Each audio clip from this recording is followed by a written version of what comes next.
Hail Mary into the end zone as the ball is caught in a sea of players.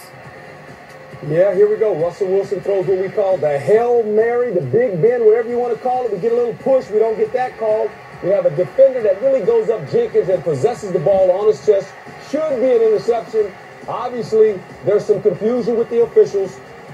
My big deal is, where is the guy with the white hat? He should run down there and get in the middle of this and say, what did you see? Discuss it. That hasn't taken place. As you see the fans going nuts, the officials trying to get to the bottom of it. One of them ruled it a touchdown. The other ruled a stoppage of clock and game over. But what do you see when you look at the replays? Well, I see, like any guy would see, three guys in a bar drinking, that basically this is an interception. Jenkins has possession of the ball on his chest. He should be allowed the interception. Obviously, the other official felt like he was not. But I see pass interference, too. You push the guy in the back. And Tate was great about it after the game. He said, what are you talking about? Golden Tate got a hand on it. Jennings laying a hand on Tate. At least, you think that's a hand? The little push right there? Listen, MD Jennings clearly makes an interception. And when you look at the referees, they appear to be in the right position. The back judge, Derek Dunn, comes over and looks to the side judge, Lance Easley, for the call. Easley ruled it a touchdown. You see the contact there, but then the back judge is looking down, and he believes, apparently, that it's an interception, a touchback, were there to be time left in the game. Yes, and this is where the white hat should run in at that point, as soon as it gets in the end zone with the officials. And the white hat, you're referring to the referee, who does not indeed meet with those two officials. Now, here's Rule 8, Section 1. This is simultaneous possession rule. If a pass is caught by two eligible opponents and they both retain it, it goes to the passer. But simultaneous possession isn't reviewable, and it wasn't even simultaneous possession in the first place. No, not in anyone's opinion. So that's how it fell. Green Bay loses. Golden Tate gets away with one of the most blatant offensive pass interference calls I've ever seen. MD Jennings intercepts the pass, and Tate's walking out here as the player of the game.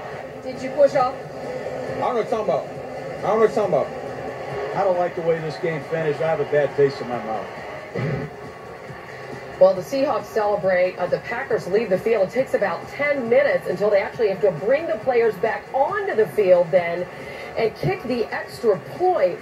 One of the guys even has to find his helmet. They had taken their tape off. In the end, this is a Seahawks victory. That's what it goes down as, a W for Seattle. A loss, the second of the season for the Packers. The final 14-12, and much reaction afterwards. It was awful. What way? Just look at the replay.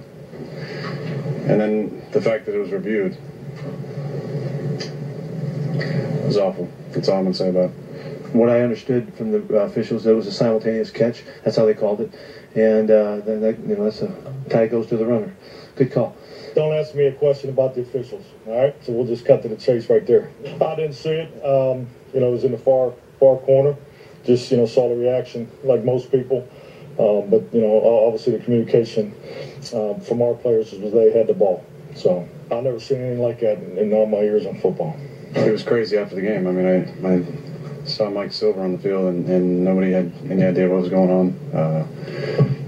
It seemed like at first, from my vantage point, the referee in the back, I saw him wave his arms over his head, which means he was calling a touchback.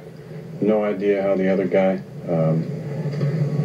said touchdown. It sucks losing, and it's even worse when it goes that way, but we'll go home and get ready for New Orleans. I know it's been a wild weekend, and